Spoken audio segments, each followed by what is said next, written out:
Genesis 15, 1 through 21. Devotional focus verse. And he brought him forth abroad and said, Look now toward heaven, and tell the stars, if thou be able to number them. And he said unto him, So shall thy seed be. And he believed in the Lord, and he counted it to him for righteousness. Genesis 15, 5 through 6. Studying the stars has been an interest of mankind for thousands of years. As technology has improved, more has been learned about the stars, planets, nebulae, and galaxies around us.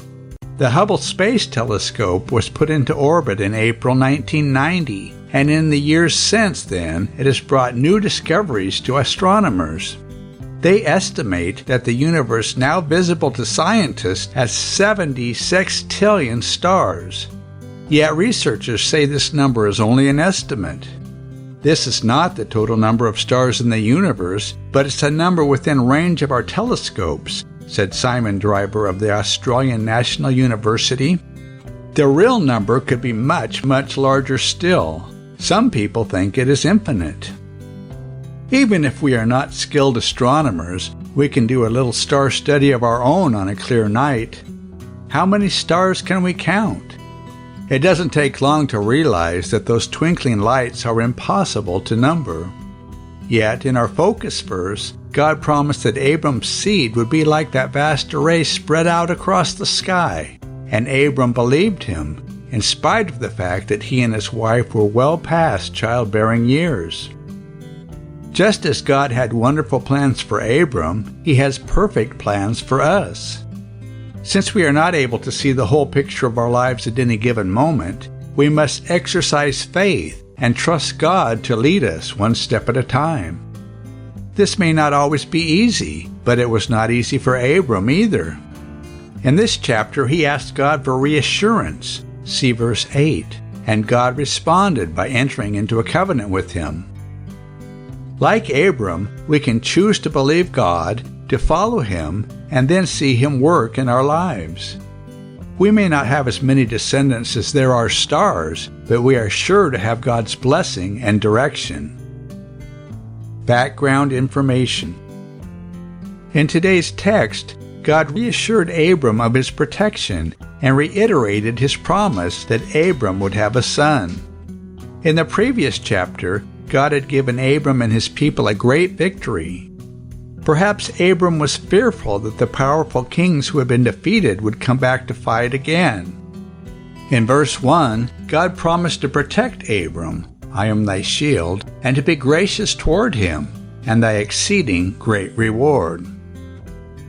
God had promised Abram that through him and his descendants, all families of the earth would be blessed. See Genesis 12, 1 through 3.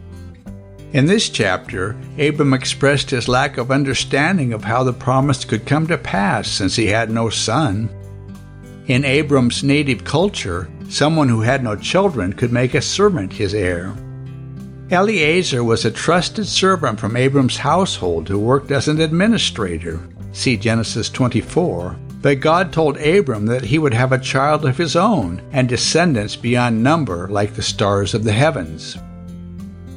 Verse 6 is the first time the word believed occurs in the Bible. It means to be firmly established or rooted. Abram was firmly convinced of God's faithfulness and reliability, and God counted it to him for righteousness.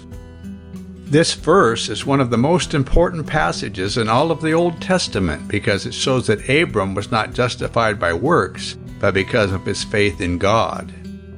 This relationship to God by faith was in place before circumcision was instituted, illustrating that Abram's justification was not a result of that ceremony. As evidence of the promise, God entered into a covenant with Abram. At the time, a covenant was a way of showing strong determination by both parties to fulfill their promise. As part of the covenant ceremony, sacrificial animals were divided and the covenant participants walked between them. After making his sacrifice, Abram kept the birds away from the carcasses. When the sun was going down, God came and told Abram that his seed would spend approximately 400 years in another nation before they inherited the promise. Some scholars believe the horror of great darkness and the smoking furnace looked ahead to the slavery of the Israelites in Egypt. The burning lamp passing between the pieces of the offering was indicative of God ratifying the covenant with Abram. In a summarizing statement, God revealed to Abram for the first time the geographical boundaries of the land his descendants would possess. They would stretch from the river of Egypt to the river Euphrates. The area is further clarified by a list of the 10 people groups which dwelt in that area during Abram's time. On today's map, the area described would include all of Israel, the Palestinian territories, Lebanon, Syria, Jordan, and Iraq, as well as Kuwait, Saudi Arabia, UAE, Oman, Yemen, most of Turkey, and all the land east of the Nile River. Conclusion: if we choose to believe God, we are certain to be glad we did. Genesis chapter 15. After these things the word of the Lord came unto Abram in a vision, saying, Fear not, Abram, I am thy shield, and thy exceeding great reward.